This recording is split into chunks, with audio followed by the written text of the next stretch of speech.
Hey guys, what's up? Unrested back, and we are finally done with spring break, which is I think it's the craziest time for my school. Today I want to start a new video series, and that is going to be an iceberg. If you don't know what an iceberg is a series of either timelines or deep dives into the history of any sort of subject you want, from the most well-known stuff, which is at the top of the iceberg, to the very, very least known stuff, which is at the bottom. Okay, so today I'm going to do that with Jvlogging. Obviously, it's the only community I think I've been in for the past 14 years here on YouTube, so hopefully I can get through that. And what I'm going to do is just go through it bit by bit, so you're going to see different clips from different videos as I progress through this day by day filming it. I don't think I can do this all in one take, so let's begin at the beginning. In the beginning, there was only the YouTube star rating system. No, I'm just joking, but you did actually rate YouTube videos based on stars. 2006, and even earlier than that, around 2005, was really the start of YouTube. I believe one of the first videos ever uploaded to YouTube was me at the zoo, and after that came the first wave of Jvloggers, which starts pretty much with Give Me a Break Man, Give Me a Flake Man. Victor, I'm sure you know him, you love him if you're into Jvlogging at all. I'm sure you've watched this guy for a while. He's a personal friend of mine. We still talk to this day. But he was the originator of the whole Jvlogging series. He's the godfather of Jvlogging, as he calls himself, because really no one else did it before him. There weren't even many people in Japan who even used YouTube when it started. They actually used to use a site called Nico Nico, and I don't believe many people use that anymore. Now, moving on from Victor, came our first sort of wave of brand new Jvloggers, and that's when I kind of started. I don't want to say I was the next down the line. I actually want to say there were people like Radri, who started all the way back in 2007 with another man named Betamax, who has to be one of my all-time favorite Jvloggers, who disappeared sadly after I think only about 2 years of doing it. If you go back and watch these channels, Radri was a channel that kind of gave a slice of life. He now is, after taking a 2-year break from YouTube, come back to make very highly edited videos and a very well-made podcast called Why Come Japan. I would highly suggest you listen to him if you want to get different perspectives than just an English teacher's life in Japan, because he interviews people from all different jobs and ways of life. Betamax, man, God, he was such a good Jvlogger. How do I describe this guy? His name was Betamax because he came from the Philippines, where they still sold Betamax. If you don't know what Betamax is, it's before VHS, or it was a competitor with VHS. It's kind of like when DVDs came out, there was the competitor Laserdisc. And he thought that was so funny that he named his channel Betamax. And he used to pretty much make comedy videos, and he would do really wild things where he would print out faces of us, the YouTubers, the Jvlogger community, and then pretend to be us. And it was so funny and so well done that to this day I will sometimes still try to go back and find those in an archive. The guy's sense of comedic timing and humor were like next level, and whatever happened to him, I don't know. After 2 years, he did go home, I believe. He wanted to pursue life back in America, and as many do, they moved back there. I can't blame anybody for that. Moving on from there, there was 11 Colors. I don't know if many people remember 11 Colors, or Juichi Iro. And he is someone who made a channel, and I guess I can speak about this. I don't really want to know or talk anything about his private life now, because he actually took his channel down to keep his life more private, which I respect.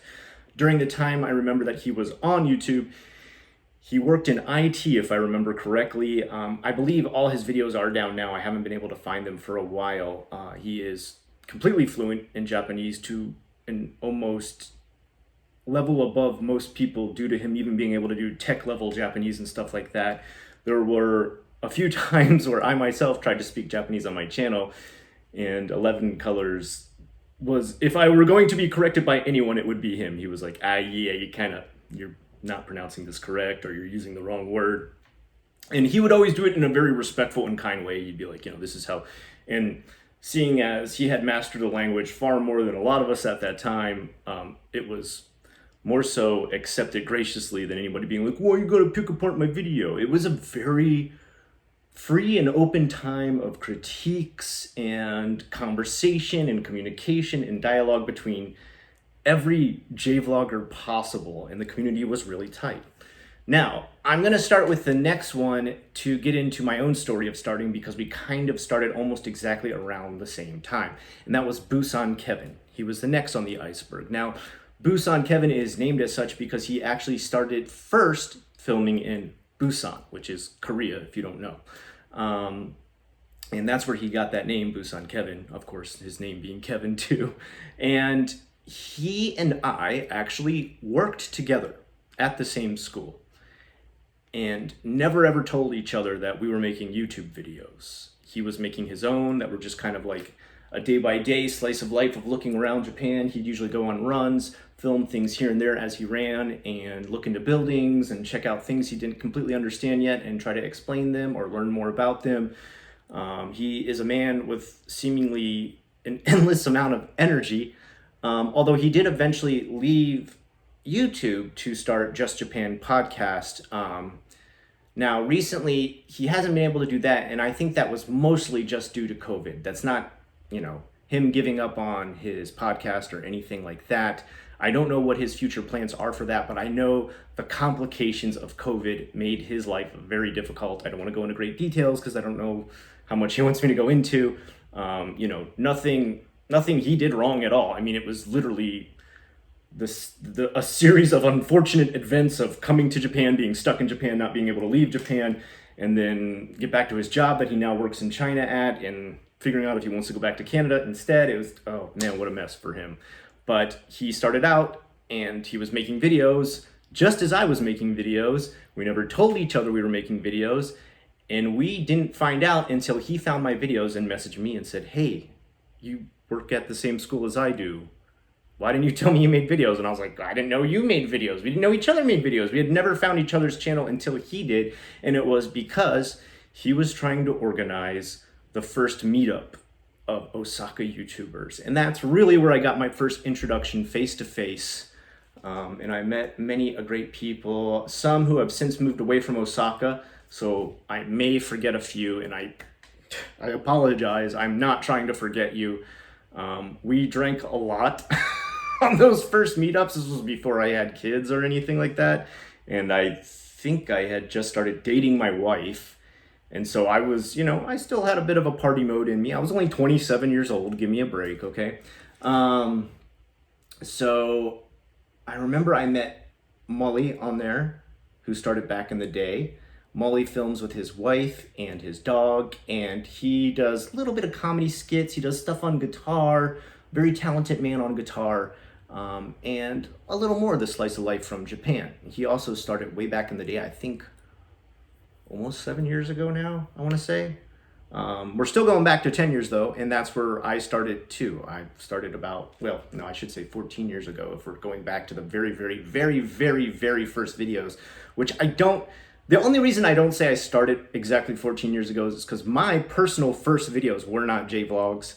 They were just kind of like random clips of Japan mixed with music. And even before that, I filmed my town that I lived in of Fort Lauderdale, Florida, which I don't know why. I think I was just getting used to the medium of YouTube. I mean, it literally just come out back then. I would just show things and put music on it. And I thought, wow, I make video good. Yay. That's, I pat myself on the back and say, good job, good job. The first video I made was JFAQ #1, how to come to Japan. And Japan's frequently asked questions was my first foray into the world of Jvlogging. It was a pretty bad video. I think I still have it up. I have like long hair over my eyes. I talk very monotone and very awkward towards the camera. I'm very nervous. I almost deleted the video. But my channel, like, I think had almost no subscribers. It might have like 1 subscriber or 3 subscribers, and it was probably like my mom, dad, and my grandmother or something. And after I made that video, somehow I got 50 subscribers, and I pretty much had hit e-famedom in my mind. I was a superstar on YouTube. No, I mean, I was just surprised anybody wanted to listen to me talk when I went back and listened to the video, because that was the first time I had ever heard my own voice on video through my bones, trying to speak on a subject, and it was bad. It was, hey guys, so people ask about coming to Japan, and I guess they'll tell you how to get a passport. Like, you live, learn, and grow.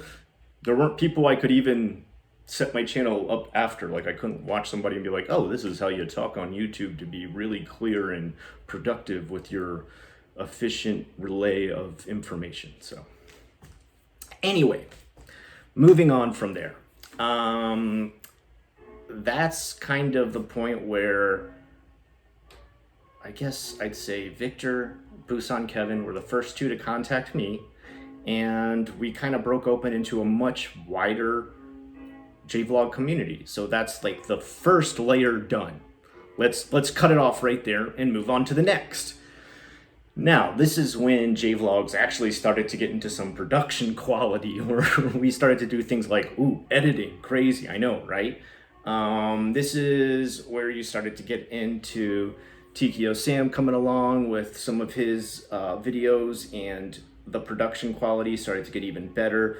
We had people using green screens now. Even Victor started to use one, and Rachel and June came along with highly produced SLR videos.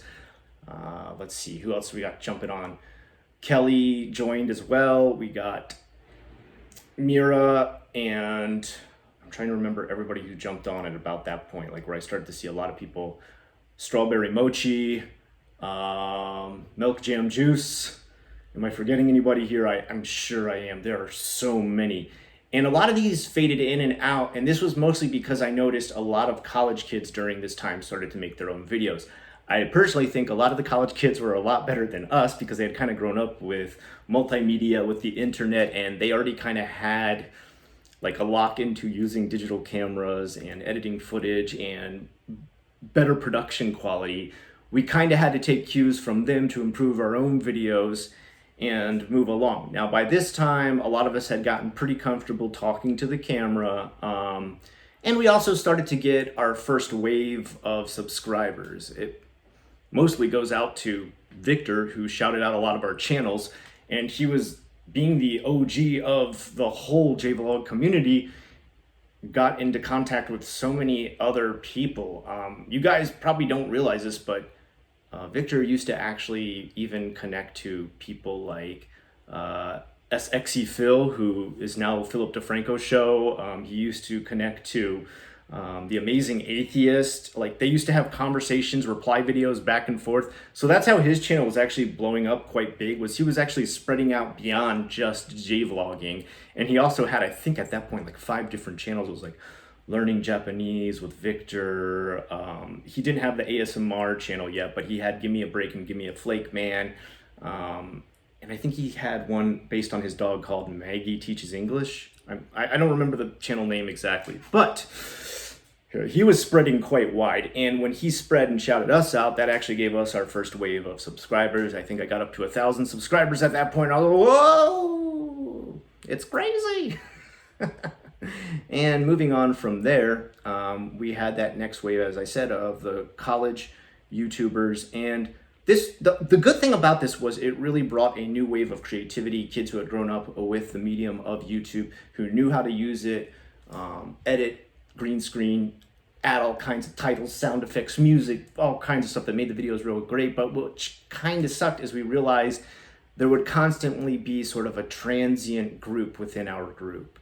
And I kind of think part of that is what led to us not being such a tight group anymore these days and age. And it's mostly I'm not blaming people having to go back home. Of course, people have to go back home. Not everybody's going to set up shop in Japan.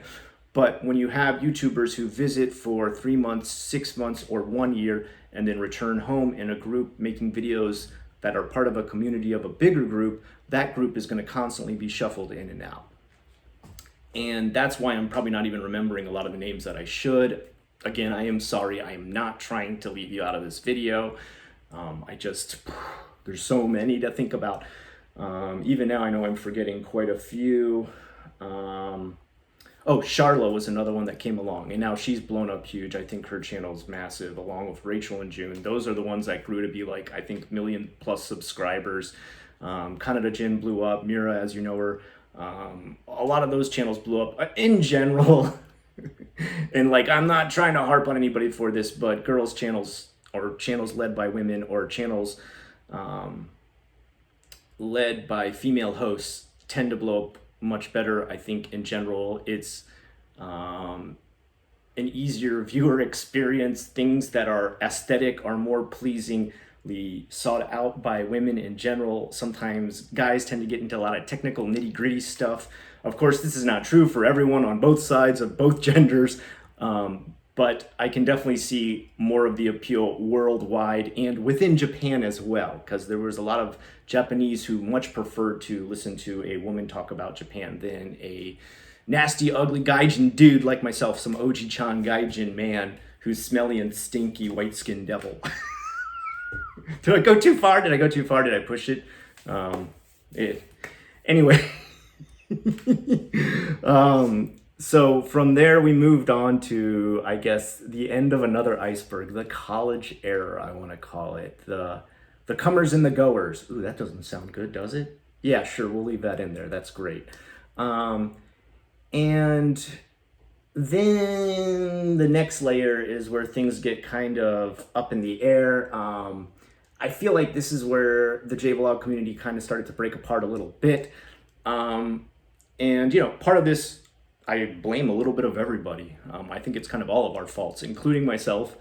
In fact, I'll take a large percentage of the responsibility, because I thought drama was cool back then, and I would try to be nitpicky with stuff. I remember around this time was the rising of a new YouTuber named Quick Rhino, who I decided to get into a feud with over his cancellation of a trip to Japan, in which he promised to meet a lot of fans. He owed nobody nothing. He didn't owe me anything. But I was written a letter by a company who said that he had reneged on something and not following through with a contract, and this got me upset that it looked bad for Gaijin. But looking back at it now, I was the one who was wrong. I was an idiot. I should have never even gotten into this business. It wasn't my business. It was me just trying to stir up drama in the community, okay? Like, let's be honest, I was doing drama for views back then. I was, an insolent, immature YouTuber who was not self-reflective enough to realize how idiotic he was being with the topics he was choosing. And, I'm not going to take those videos down. I'm not going to remove them. I think it's important I look back on myself and see what I was, what I used to be, how I've changed, the mistakes I do not want to repeat, and that is definitely one of them. Moving on from there are other mistakes that other people made. There was the massive Charla, Mira, Kanada Jin, that's Mira, same person, Rachel and June feud that led to another massive explosion in the Jvlog community where, to this day, I'm not completely sure what went down, but from what I remember, Rachel and June's channel got sponsored by a clothing company. Awesome for them. That's great. They did all the proper things, mentioning that they were sponsored, that they were trying out some of the clothes, that they liked them from there. Kanada Jin had also used this company before and was not happy with the quality of clothing. She in turn asked that Rachel and June try to not push that brand, as she had been unhappy in the past. From there, both sides didn't want to comprehend or understand or come to terms with what the other was requesting, and rightfully so on both sides, okay? Like, I think I can see where both sides were coming from. One doesn't like the brand and says, I don't think this is a good brand, I don't think you should market it. One says, I'm being sponsored by this brand, I want to have things marketed on my channel. I want to make money from doing this because this is my career. So let me just tell you, as looking back now, I totally see both sides. But it got into way messier stuff. People threatening to sue each other, people threatening to take down videos, DMCA strikes. Charla was in on this too, as she also had been doing the same marketing for this clothing company. I say marketing, that's not the right thing. It's a sponsorship. It's the same thing as when you see someone talk about a wallet that's sponsoring their video for the day, or a VPN, that kind of stuff, okay? I'm not saying like she's trying to market as she is the owner and or creator of said clothing.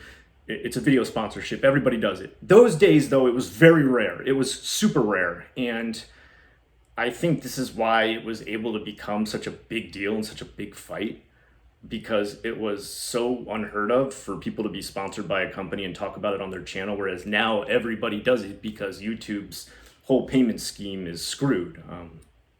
So back then, that led to a massive fight. I jumped in on it and took Rachel and June's side. I didn't see why someone should be yelling at them for sponsoring some sort of clothing. Really, I should have stayed out of it. Again, it wasn't my business, but this was a massive part of the iceberg. In fact, I would put this directly in the middle of the iceberg. And this was, I'd really say, where I started to see the whole community splinter.